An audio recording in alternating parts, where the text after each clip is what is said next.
Hello, hello, hello. Welcome back to the Pitstop podcast. It's currently 11 a.m. The earliest time we've ever done one. It really is. I feel a little bit different, but I'm sure it's going to be still an unbelievable episode because we've got another guest with us today. Yeah, bringing back the guests, breaking Formula One. This is a special one. He's got cool stories. He has. He's on an amazing adventure. I've got written down here, he F1 mechanic alongside some of the greatest names ever in the sport. He's worked in TV, radio, he's got a book. Yeah. And I'm sure he's done a load of other amazing things. So, ladies and gentlemen, Marc Priestley.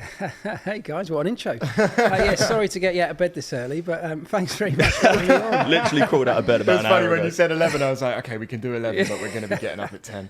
We set this lounge, didn't look anything like this 30 minutes ago. No, thanks for having me on. I've been following your journey since we spoke a couple of weeks back.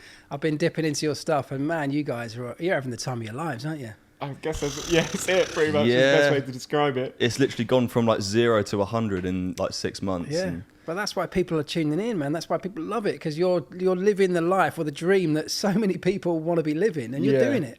It's great. Yeah, because like getting there and getting in the paddock and experiencing all them things is like an impossible thing to be able to achieve unless you like know the people. We've just been really lucky that people like you want to come and talk to us there. Well, if people like you didn't want to come on here, we wouldn't have a show. Yeah, some of it's always luck, but some of it is you've made it happen. And, you know, what you're doing is you're discovering Formula One in front of the world, you know, so people are able to follow on that journey. And that's not a journey most people get to ever witness, you know. Yeah. Most people, it's all polished when you get to Formula One, isn't it? And all the channels around it, all the coverage is highly polished. And, you know, I'm not saying your channel's not highly polished, but what I am saying is, you know, you're figuring it out as you go, and that's great. People need to see that. Yeah, it's a bit of a DIY approach. I mean, we're sat in our living room right now. You've come to our flat.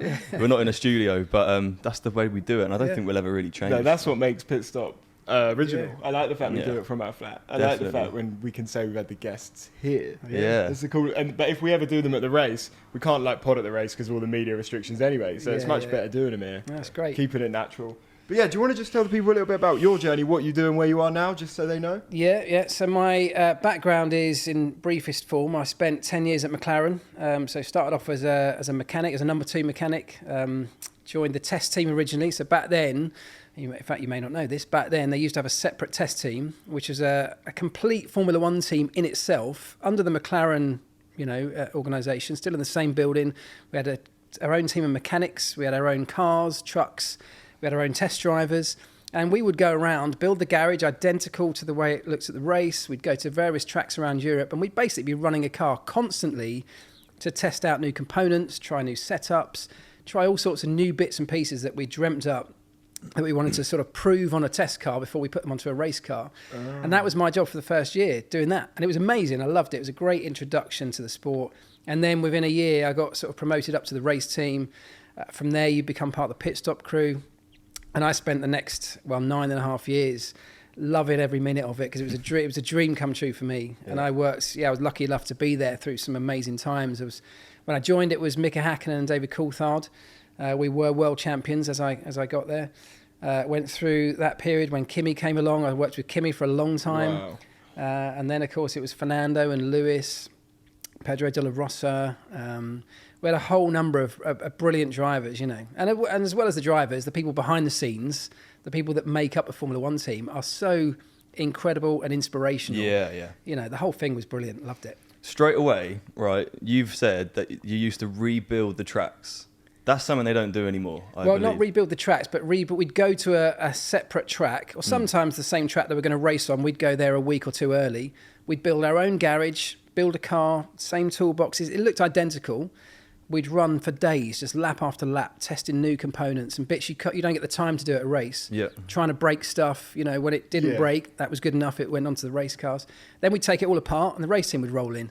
And they'd set it up and they'd build their thing up, look the same. Do they still do that now? No, it got banned kind of, I think, around 2009 on cost ground. I mean, it's hugely expensive. Yeah, I bet. So when they were trying to, make it a bit more efficient, the sport, they cut all that out. So, I only did it for a year, but it was a great introduction because it's kind of a little bit less pressure than being at a race. Yeah. But, I mean, my God, it was hard work. It's just, there's no kind of curfew like they have now where you've got to be out of the garages by a certain time.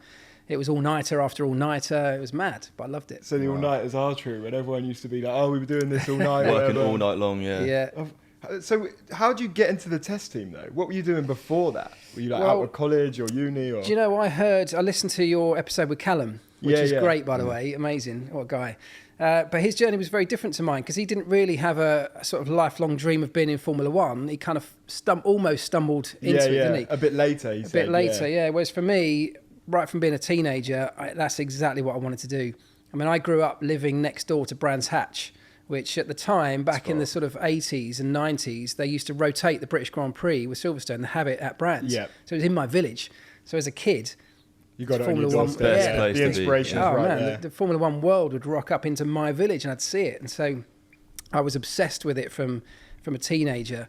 So I kind of did the same route that most of the drivers do. You start at grassroots level at karting, you go into Formula Ford and then Formula 3. And you kind of work your way up the ladder. And so I did exactly the same as a racing driver does to get to Formula One. But I always had this just intense focus to get there. That was always the dream.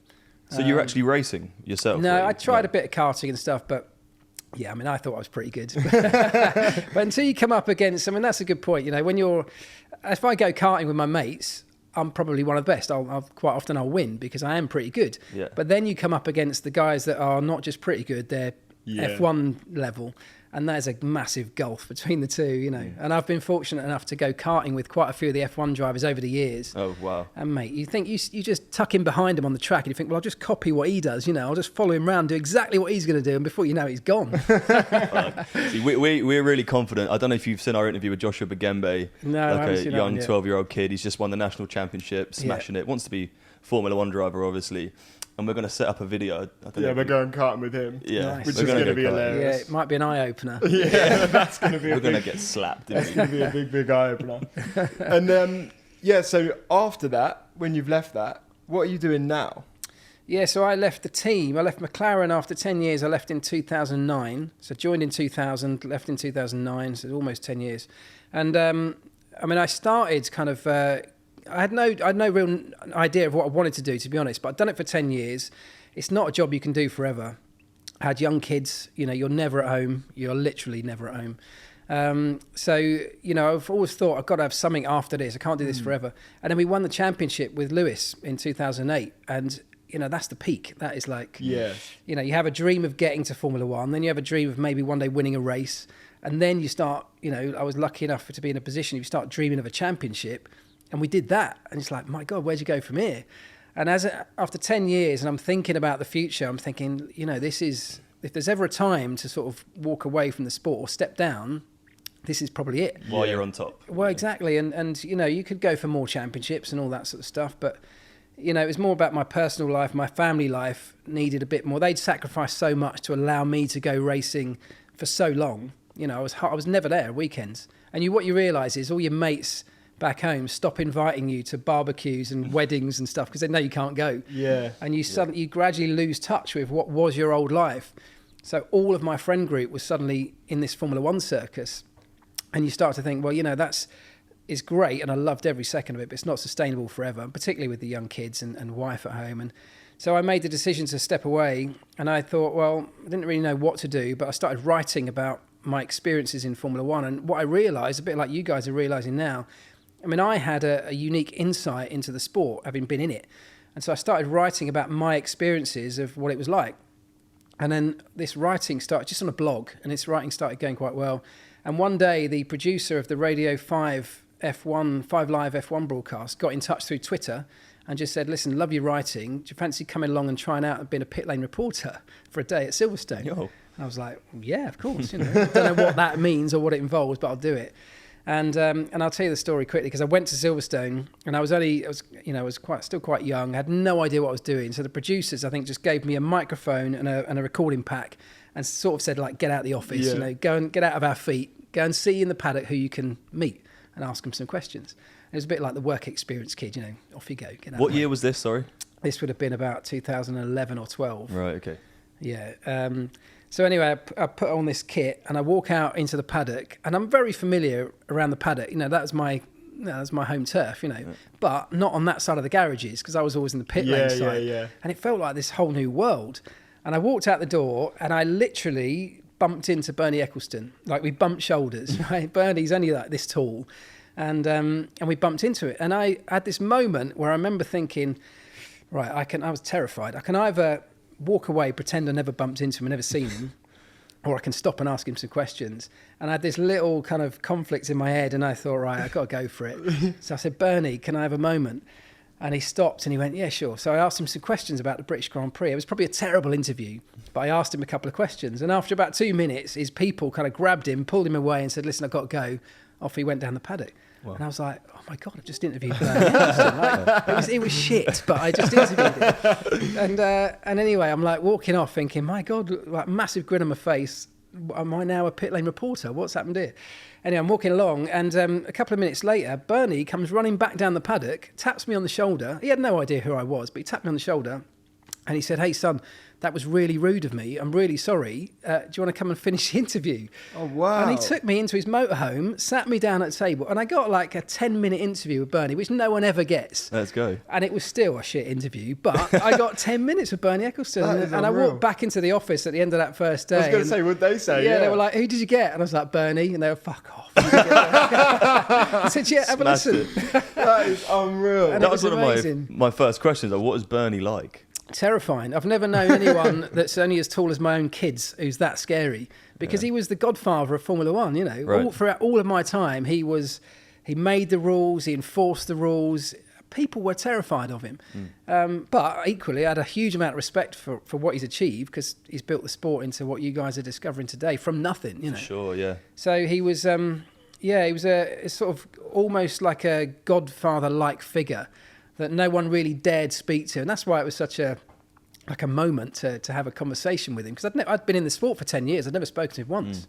You know? Yeah. I can see the excitement in your face as you're telling that story, which is amazing, because we had a similar situation with Ross Brawn at the Dutch Grand Prix. I heard you talking about it. Yeah. It was like this moment. It was good for you. I didn't even know what was going on. We saw him on the grid, and I was like, that's fucking Ross Brawn, and went over to him, and like it was literally 5 seconds of just like saying hello, shook his hand. Yeah. But the guy is a Formula One legend, mate. Legend. There's a few people, aren't there, that kind of leave you with that almost goosebump feeling, like, is that real? And even for me, having been in it for 10 years, properly immersed in it, I was fully at home at a Grand Prix, and yet Bernie still had that effect on me, you know. And from that day onwards, I got home after that first day of being in the paddock with a microphone, and 100% I knew that was my next career. That's what I wanted to do. I remember getting on the way home, phoning my wife, going, I've just found out what I want to do next. Because I'd been in no man's land for a couple of years after leaving the team. Yeah. Because, you know, you give up, like I said, you don't just give up a job, you give up a lifestyle. Yeah. And all of a sudden I'm back home, all my friends are still on the road, and you're like, man, where do I fit in here? And I needed something, and it took me a while to figure it out, but that was the day. And since then, I've kind of pursued this media career. It's led into all sorts of like crazy directions, and I'm doing all sorts of amazing stuff, and I'm also still living a dream. I loved my first bit of the career. You know, that was the dream, working for a Formula One team. I dreamt of that for years, being part of a pit stop crew. It's amazing. And, you know, I thought I'll never find something that's going to sort of replace that, but I have. You know, so I love what I do now just as much. It's amazing. I can see exactly what you mean when you say, like, how when you're away, it's so easy to get lost and forget about home. And because we've only been to, like, 4 races, but every time we're there, I even forget that I live in London. I forget about my flat. It's like being in a dream. It's like being in a dream. Like, so much is happening. It's all so exciting. Yeah. Like, and we've made so many friends out there as well now, so I can completely understand. And it's so fast paced. You know, you get there on a, you know, like a Wednesday or a Thursday when we were working for the team. But even as media, you'll turn up on a Wednesday or Thursday. Before you blink and it's Sunday night and it's just flown by. So much happens at such a relentless pace. You don't have time to think about anything else, you know. Yeah. And it is hard for those people that you leave at home. And I heard Callum talking on the other episode about how, you know, when you got a family, it was the same for me. When you got family back home, you know, for them, normal life carries on, and they sometimes, you know, want to call you up and have a chat. You haven't got time for a chat because you're in the middle of stuff, and it's really hard to balance that with to keep a home life going and stay on the road is a real difficult challenge, you know. And Formula One, unfortunately, is littered with divorcees because of that. You know, it's a proper relentless, challenging environment. I can't believe you've done it for 10 years. Yeah. 10 years on the road, that's a long ass time. I find it fascinating that you did it at a time that we didn't really know anything about it. We've learnt a lot from Drive to Survive because we watched that. And obviously Drive to Survive is very different to what it's actually like being there. Yeah. But when you did it, how have you watched Drive Survive? Yeah. How can you compare when you were in the paddock and when you were working in the sport to how Drive Survive? Because it's so different now. There's obviously more people there, more media, more cameras. Yeah, it's very different. I mean, I always think back, and I'm sure everyone probably has these rose-tinted glasses, but I look back and I think I had the sweet spot because it was coming out of the, at the 70s and 80s and 90s in Formula One, which were, pretty high life. It was a lot of money. It was, glitz and glamour. You still had the sort of, the James Hunt, the tailing off of the James Hunt era where it was about sex, drugs and rock and roll merged in with Formula One. And then you got into the late 90s, the 2000s, and it starts to get a bit more professional then. But you've still got all the money. So you've got the tobacco sponsorship era where there was so much money in the sport. My favourite era, man. Yeah, it was mad. The Marlboro branding is unreal. Yeah, I was 22 years old when I got my job in Formula One. This dream came true. And all of a sudden I'm flying on private jets out to races and I'm staying in these insane hotels. The parties we haven't accomplished a jet yet, but we've done the parties. We've done a couple of parties and we've had a taste of it. We know what it's like. So I was like a rabbit caught in the headlights. At 22, you just fall in love. I mean, immediately. That's insane. But I was really lucky. So I got that incredible party life in the beginning, and it was, we worked hard, but we partied even harder. It was amazing. The drivers were the same. I spent a long time working with Kimi, who was just the most incredible guy to work with because he was very fast on the racetrack, but he partied so hard off it. And he took, we went along with him. We became good friends. We had this incredible life together. But then, midway through the 2000s, things started to switch up and it got more professional. And McLaren really kind of led that, I think, a little bit. And this understanding of kind of human performance. And we really took it on. And we were the first team to really pioneer kind of looking at human performance, not just from the drivers, but from the pit stop crew and the team. And, we'd go off to the Finnish Olympic Institute every winter to spend a week kind of doing full biometric tests and get this full report on each individual about how our physicality was, mentality, tailoring training programs to give us the best shot of being ready for pit stops, tailored around our jobs in the pit stops. I mean, it was Olympic level performance training, but for us, and I was just a mechanic. But we realised, and the sport began to realise after that, how crucial the people are to this business. We spent so long spending all that money and time on the technical side, making a car go faster. And then there was this realisation, well, hang on, there's 1,000 people here at this team. If they're not all functioning the right way, the car, isn't going to get to its best. So I saw that whole transition through the sport into what it is today. And it was a great time to be involved because in the latter stages of my McLaren years, I moved up into leadership roles and I became kind of central into leading that part of what McLaren did. So you became number one mechanic? Yeah, became number one mechanic. So did that for quite a few years. And then after that... Were you doing that when Hamilton came in? So when Hamilton's first year, I was number one mechanic on what they used to call the T car, which was the third car in the garage. So I worked with Kimi for a long time. Then I moved on to, when Kimi left, I worked on the T car, which was leading a team who... The third car was basically... Today you have two cars in the garage. Back then you had three. You had the two race cars and what they called the T car, a spare car. And that car had to mirror the changes of whatever was happening on the race car all the way through the race weekend. So that if they had a problem, a driver could literally jump out of one and into the other. So I did that for a while. But towards the end of those 10 years at McLaren, I kind of moved into this leadership role where I was making sure that the team was, looking for human performance in every area. So trying to build the right culture at the team and all this sort of stuff behind the scenes that used to be called sort of soft, fluffy skills that we suddenly realised were actually a key integral part of making the best team, Wow. Blimey. What was it like? We touched on it a little bit, but what was it like working with Kimi Raikkonen? Because I don't know if you know, but we joined at the end of last year. Yeah. Kimi left at the end of last year. We've seen a few interviews where he's kind of very quiet, doesn't really seem like he gives much of a shit. But what's he like as a person? Yeah, exactly like that.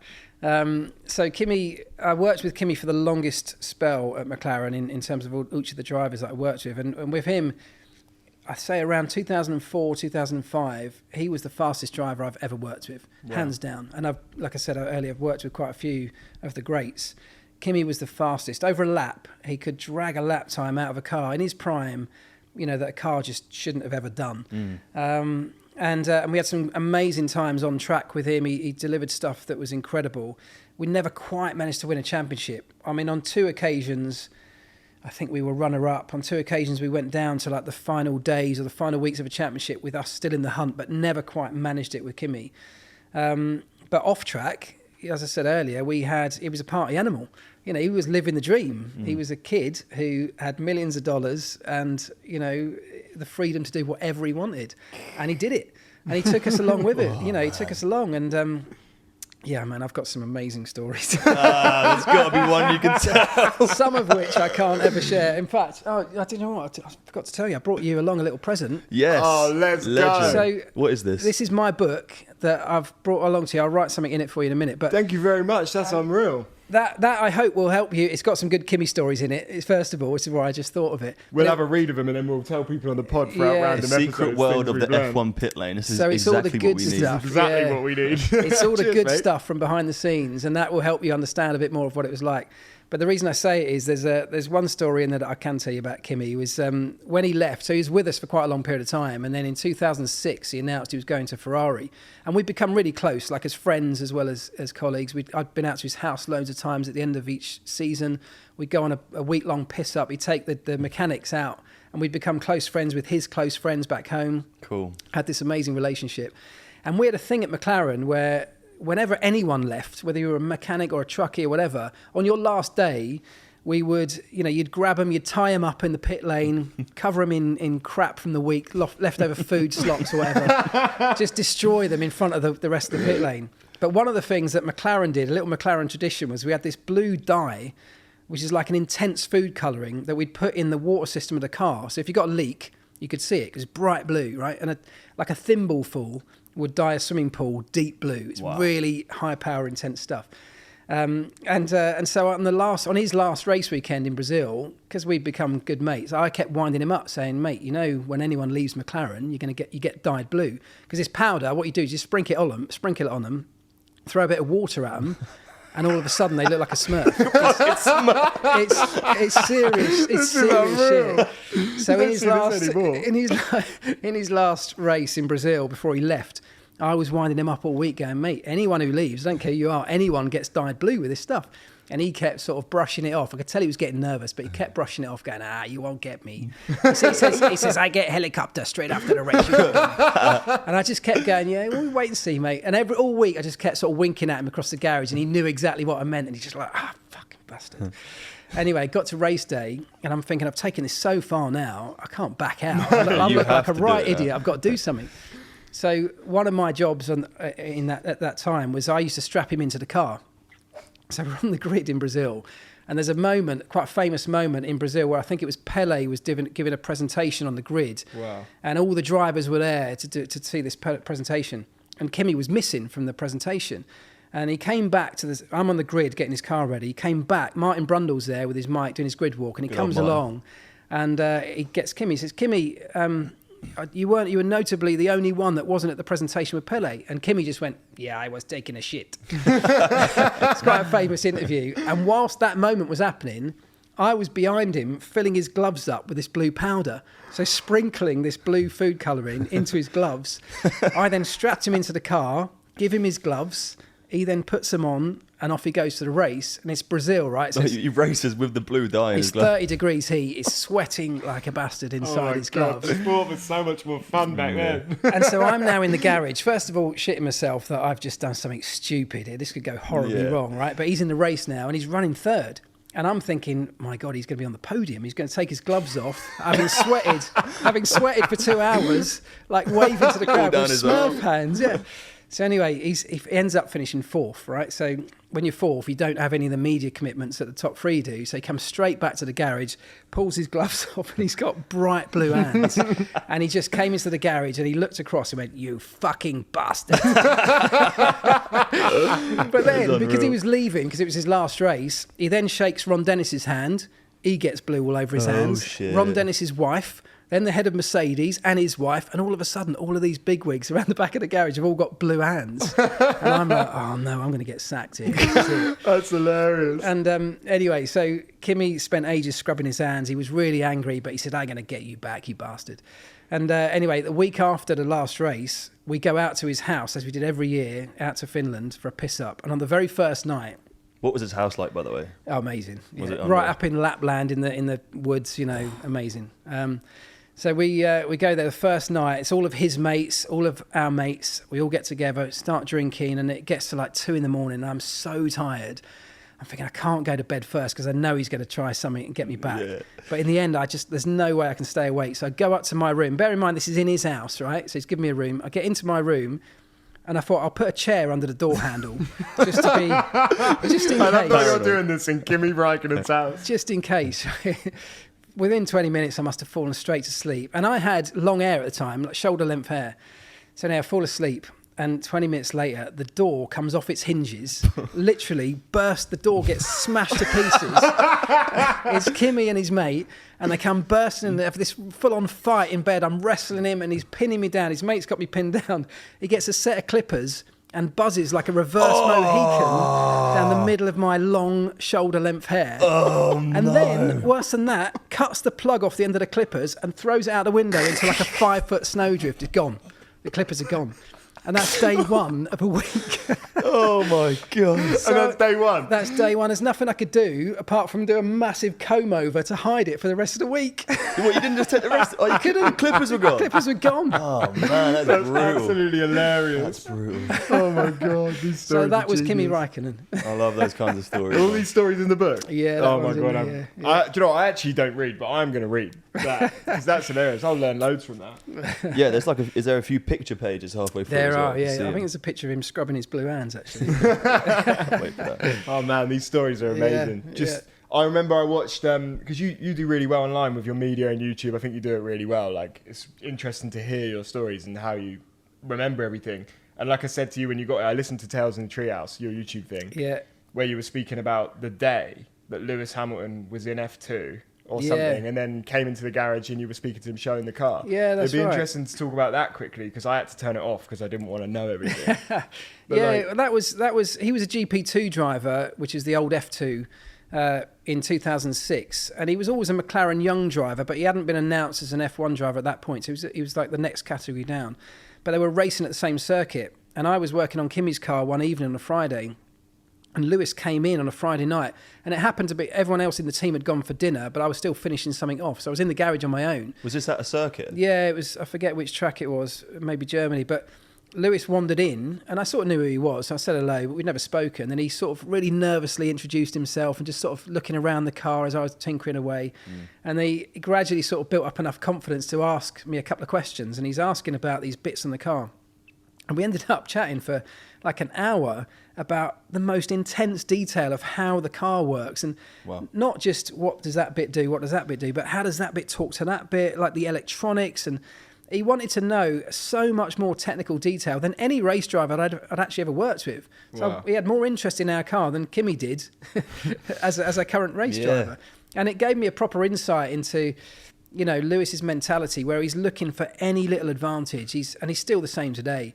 Even when he joined us as an F1 driver, he will never stop to find any way that he might be able to be better. So his mentality was, if he knows how the car works, he can then adapt his inputs to, you know, to get the best out of it.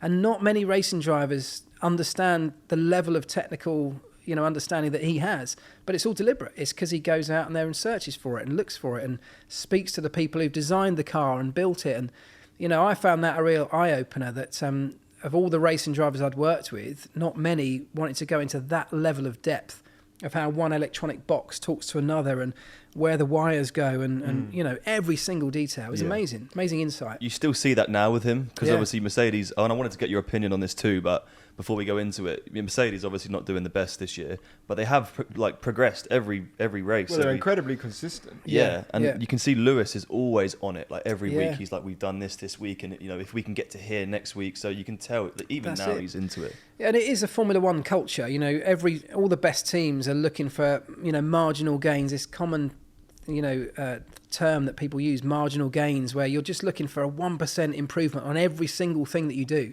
And that's from the drivers to the pit stop crew to everybody. If you can improve by 1% over what you did yesterday, that, you know, gradually moves you forward. I think that's what Mercedes have been really impressive with this year, because, you know, to win a world championship is an indescribably difficult thing to do. And you need so many elements to be perfect to make it happen. You know, it's like the ingredients of a cake. You know, if you've got 9 out of 10, you're going to get an average cake. It's not going to taste quite right, or it won't rise. Yeah. You need all 10. And, you know, over the last 7 years or so, I think Mercedes and Lewis have pretty much had all 10. You know, they've got everything right. Yeah. They've got the whole package. And that's why they've been so dominant. And this year, they've still got 9 out of 10, but the car hasn't quite been right. They've still got the right team, the right people, the resources in the right place, the right team culture. They got the right attitude. All of those things are still there that made them champions for 7 years on the trot. And I think just the fact they didn't quite get the car right with this changing set of regulations, yes, it means they're not at the very top. But because everything else is there, they'll get there. And they'll gradually, incrementally improve the car until it's the final ingredient is back in place. And, you know, it's much easier to go that way round, I think, than stumble across a great car, which...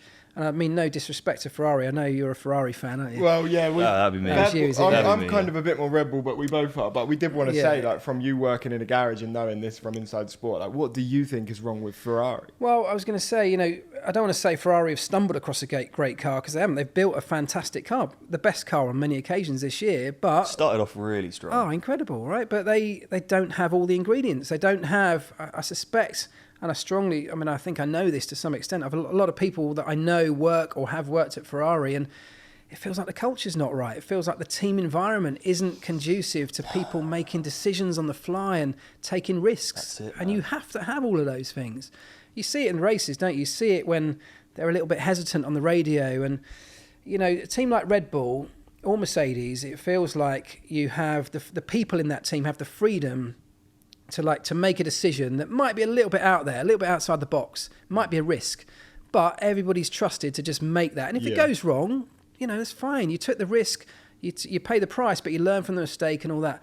I think at Ferrari, if they take a risk, if anyone's going to take a risky decision, they're terrified of the reprisals that are going to come from that. Well. Get scolded. Did you see Fernando like wagging his finger at Charles Leclerc? Like, that's the wrong attitude. And I don't think also asking the drivers what strategy they want is the right thing. It just all feels like there's a lack of confidence. And I know that comes from not having won. You know, Ferrari are a big, great team with massive history, and they haven't won for a long time. You know, Kimi was the last championship winner, 2007. That's a long time ago. Yeah. And so you do struggle. You have to sort of almost learn again to win. I always used to sort of, when people said your team's got to learn how to win, I always just think, what are they talking about? You know, you don't have to learn how to win. You just got to do everything right and you'll win. But it's not that easy. You do have to learn to get back into winning ways. And I think McLaren have suffered the same thing. You know, you need a win or a great result to give you confidence to then take the next step and to start being a little bit more confident in your decision making. It's those little incremental boosts in confidence that breed winning. And I think they've been missing that for a long time. For sure. I liken it to boxing in a way. And I don't know if you follow boxing. Yeah. Anthony Joshua's kind of on a string of losses at the minute. And I feel like he could be in a hole now he can't get out of. Whereas when he was winning, he was absolutely smashing it. Yeah, it's the same with football teams. It's any sport, isn't it? And probably the same in life. But sport's a really good way to visualise it for so many people. You know, you see so many football teams that, you know, don't play with confidence because they've had a string of bad results where they're, instead of looking for that ball that's threaded through the back four to get an attacker running on, they're playing it backwards or they're playing it sidewards. And that comes from confidence. They're not willing to take that risky ball that could well see you on for a goal, but if it goes wrong, you've lost it. Yeah. And I think that's the same in Formula One, and it feels like, without any disrespect to Ferrari, it feels like that's what's happened. Agreed. I just want to swing back to what I was saying about Lewis in the garage when you met him for the first time, because I have a question. When you met him then, and you were chatting to him for like an hour, did you know at that point that could be the next greatest driver? Like, what point did you know and McLaren know, like, we've got like a world champion? Yeah. You know, I've heard so many people come out the woodwork and say, yeah, I knew he was going to be great back, you know, I could see it back in the day. Yeah. I don't believe any of it. I believe the first time I properly knew wasn't until, I don't know, it was early in his McLaren race career. So he joined us as a rookie, and his teammate was Fernando Alonso, who at the time was the world champion. Driver? I'll explain why. I think you might know why, but I'll explain why. Okay. His teammate was Fernando, who was the world champion. So you got a rookie on one side and the world champion on the other. And, you know, actually back then, when they announced these two guys would be our two new drivers, inside the team, everyone behind the scenes was fighting to get onto Fernando's car. Like, nobody wanted to work with Lewis. Wow. Well, he's the rookie, right? So if you're going to have any success, it's not going to be with him. It's going to be with a world champion. Yeah. So we're all wanting to have a good year. We all want to win the championship the same as they do. So of course I don't want to be on Lewis's car. I want to be on this guy's car. And there were squabbles behind the scenes from the race engineers, the mechanics. And in the end, it had to be sorted out by team management. You know, right, you are working with these guys and you're working with these guys.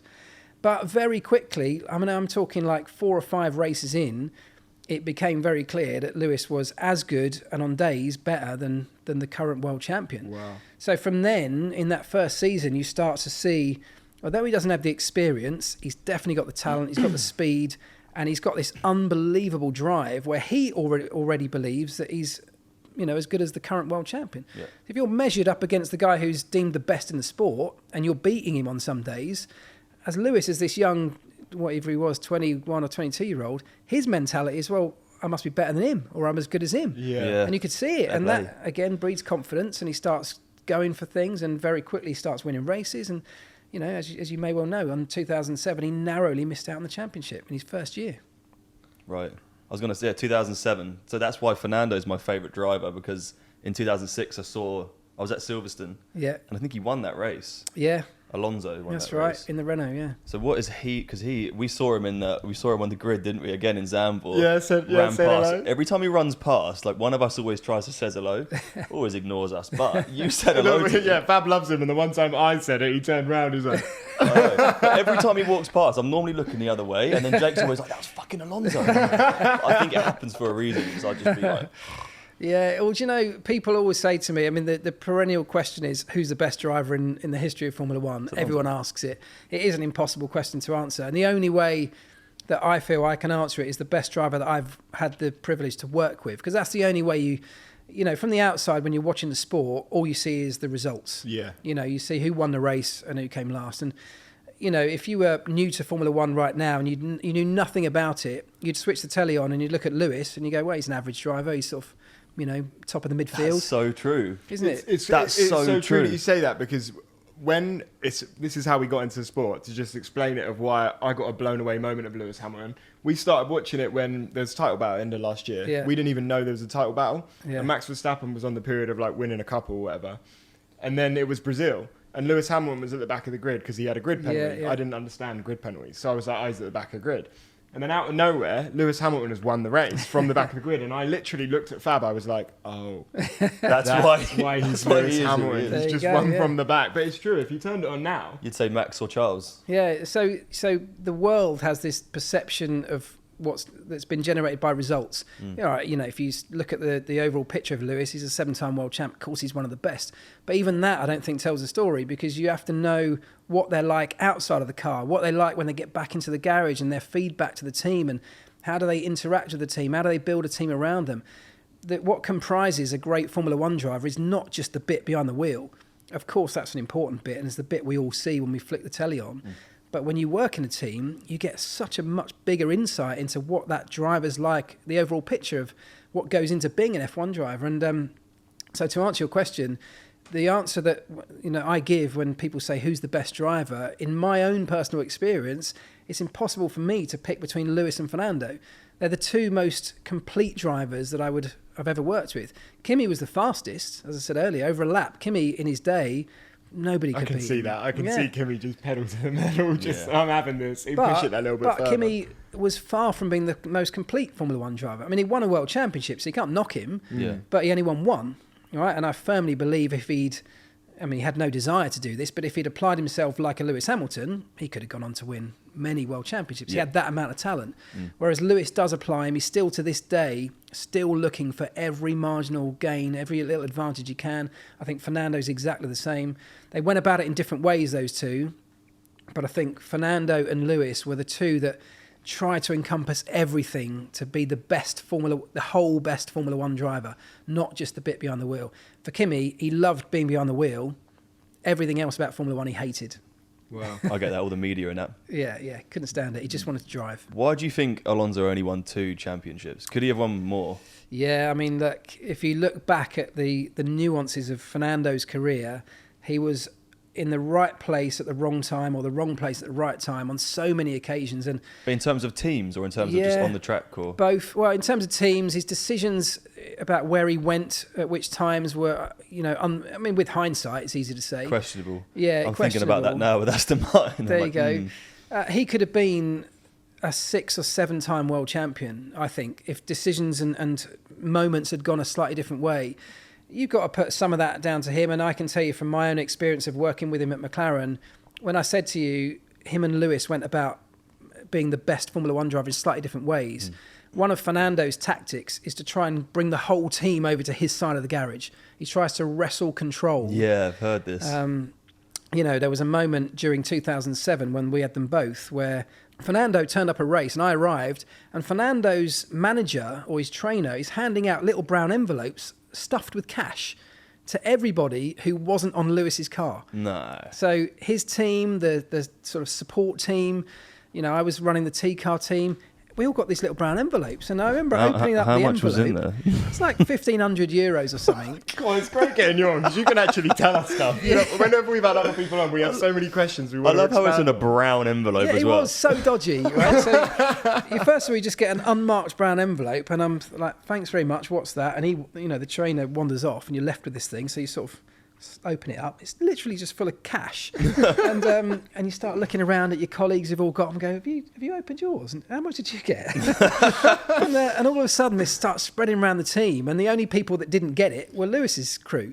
And all of a sudden, it starts to dawn on us what's happening here. He's looking, to gain support. He's trying to encourage, let's say, people to sort of support his side of this intense battle that they were in. What a G. Well, what a G. On one hand, you can say, it was a clever tactic. But, I mean, in the end, the team obviously found out about it, and the team made us donate the whole lot to charity, which is fine. I'm sure some people had spent it, yeah. I would have been like, mine went casino. Big night out last night. Yeah, we weren't quick enough. So that all went to charity, but it was a little insight into the two different mindsets. Lewis did different things. Lewis played little games with the media. They all did things wrong and things right. None of us are perfect, but they went about their strategy for encompassing being the best Formula 1 driver was different, very different. Both achieved great results in their own different ways, but they were very different approaches. Who was it driving when that taxi story came out? Is it the taxi on the radio? Is that true? That was, this? That's actually a true story? Yeah, that was... the British Grand Prix, I think it must have been like early 2001 or 2. And I was working with DC, David Coulthard at the time. Legend. Yeah, legend. And it was tipping down, I remember, at Silverstone. And so because it was tipping down, it was wet, dry. So there were so many pit stops that day. And we had interference from a local Northamptonshire taxi firm on our radio channel. And nowadays, the radios are all like military grade encrypted, but back then they weren't. And honestly, DC was getting messages about a pickup at, pizza Hut. And every time we tried to call him in for a pit stop, he missed like 2 or 3 pit stops because we were saying box, box, box, and he's getting, can you pick up 2 of us from Pizza Hut? I can't believe that. That is unreal. Yeah. That's wow. Yeah.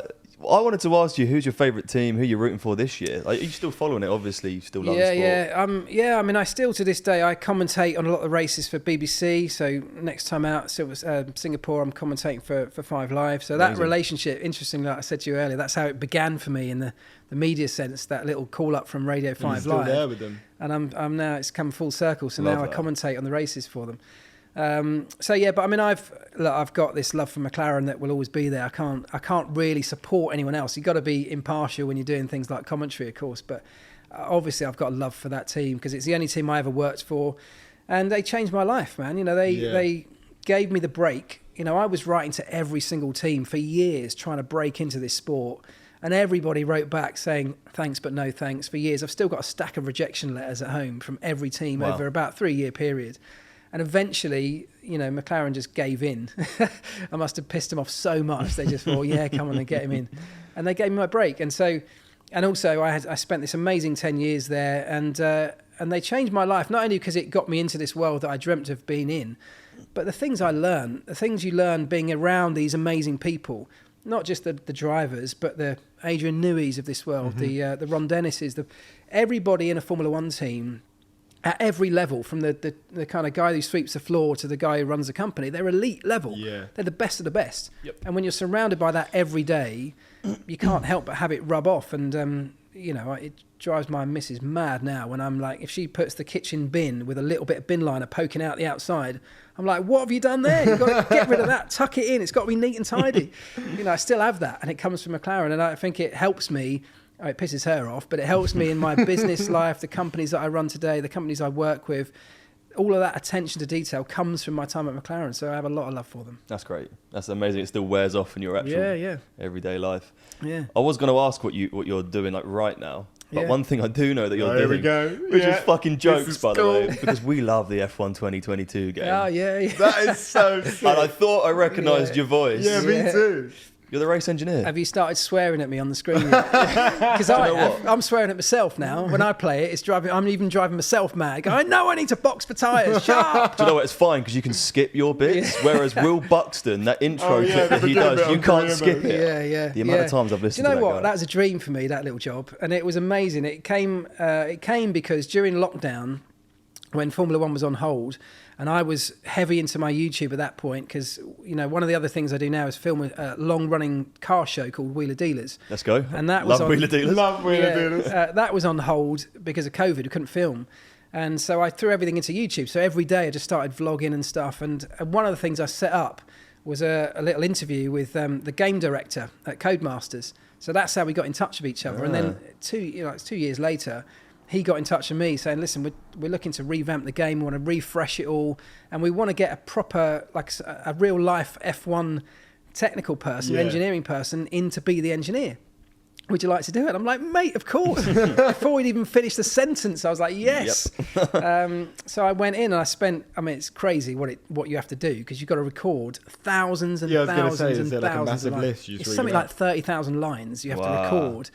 Because it's like for every single driver, and it's F1 and F2, every one of those drivers, you've got to do McLaren is a tenth of a second ahead. McLaren is 0.2 a second. Great job. Every one of those. Box. And then he's 2 tenths behind, 3 tenths behind, 4 tenths. And every single driver, every single possible scenario you can think of, we've recorded. How long did it take? It took about 2 months. Oh, wow. Not every day. For some reason, I thought you were going to say a couple of days. Like, no, just walk in there and read out a script. I reckon it was about 20 actual days of recording. Full days of recording. Wow. And your voice is knackered at the end of it. But having said all of that, I loved it because I play that game and my kids play that game. Oh, and that's unreal. It's mad. I hear now my kids in the other room playing the game and it's me jabbering in the background. I love it. You're always like, mate, that was a great overtake. I'm like, fucking thank you so much. It was good. Do you know one of the great things, I don't know if you've got there yet, but if you ever win the championship, there were these lines that they'd written for winning the championship. So it was, and the way that the old guy Jeff used to do it. So Jeff was a guy in the office that they got to do it years ago, and it's just been carried on for years.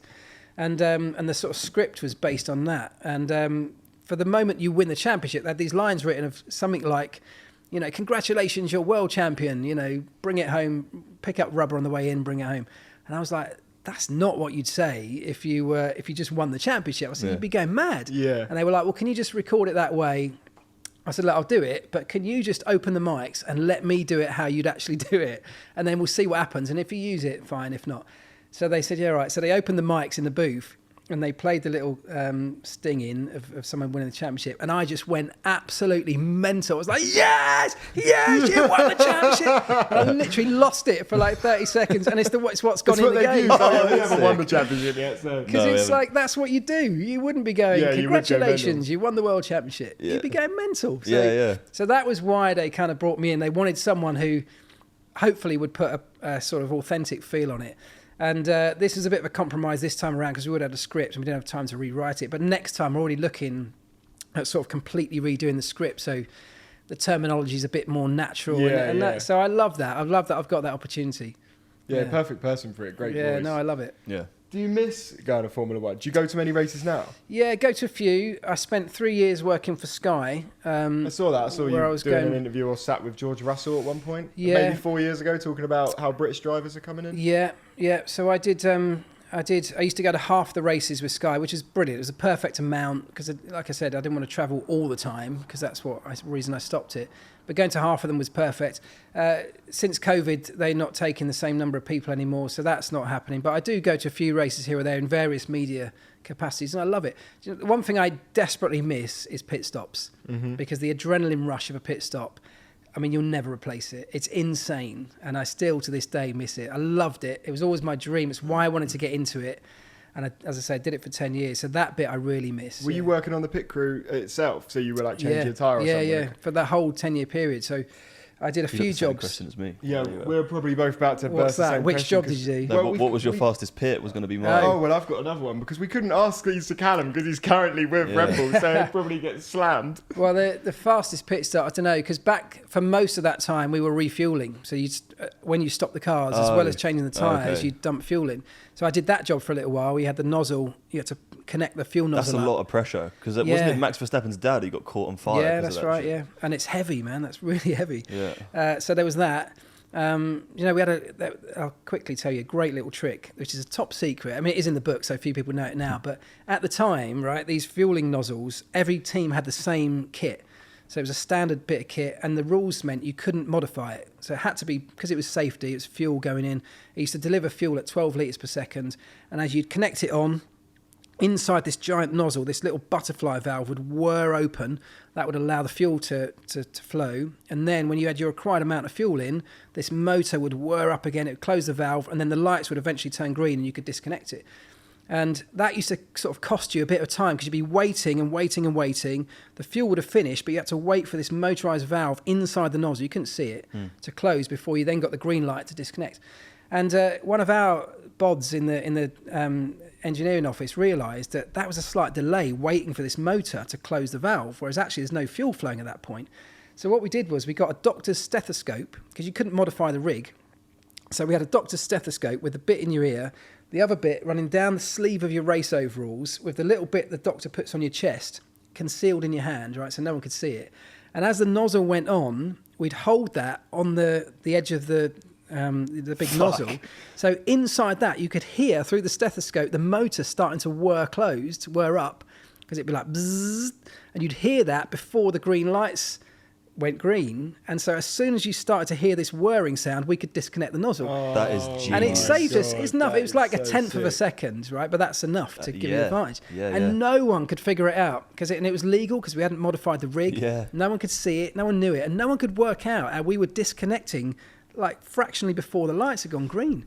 And it was that tucked away behind the scenes, this simple little doctor's stethoscope. That's bonkers. Yeah, I love we that wonder stuff. like what kind of stuff that goes on now, because I reckon people must still have like little things they do. And there's some great stuff. I mean, that whole, the whole pit stop thing and how you're looking for the tiniest margins. I mean, now, you're talking, it's slightly less this year with the changes, but, we're talking sub 2 seconds in the years gone by. And when you get to that level, you're looking for the tiniest. You're looking for hundredths or thousandths of a second improvements. There's no big chunks at that point. No. So then you're looking at crazy stuff like, I think it might have been Red Bull actually that came up with this idea of putting 2 lasers on the overhead gantries that sort of crossed at exactly the point of the height for your gun. So before the car even got there, there's this little crossing of laser lights.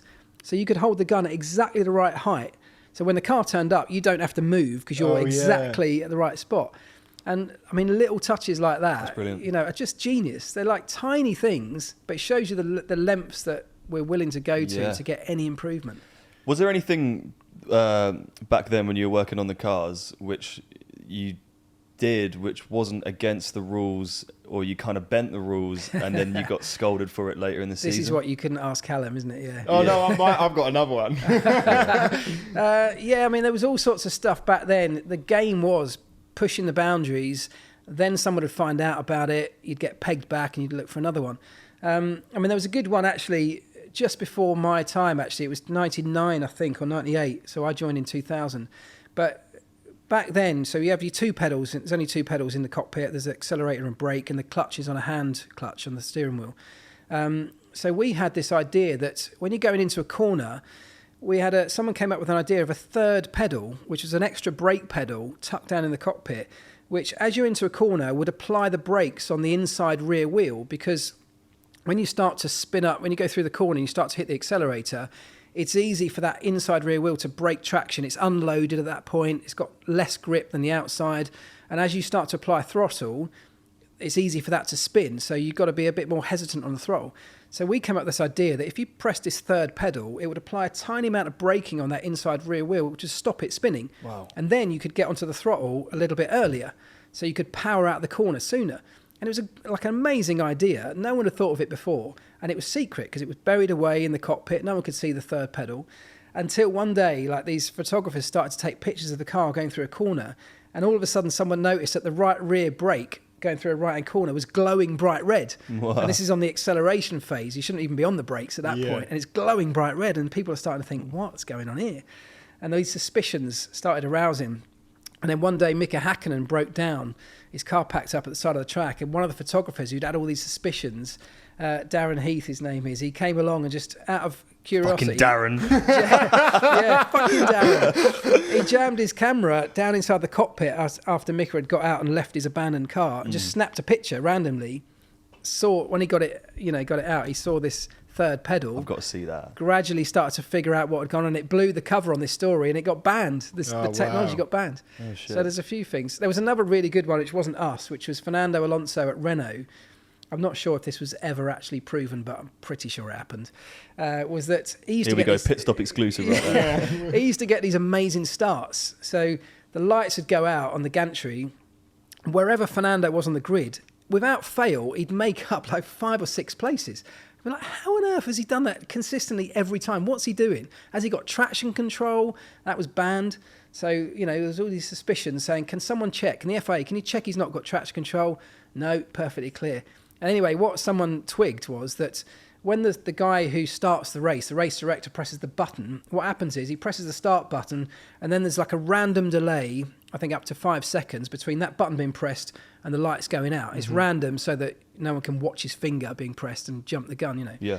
So there's a signal that when he presses the button, there's a signal that then tells the lights to go out after a random period. And he'd got a little scanner on his car that was scanning frequencies and they'd identified the signal, the radio frequency, of that signal between the button and the lights.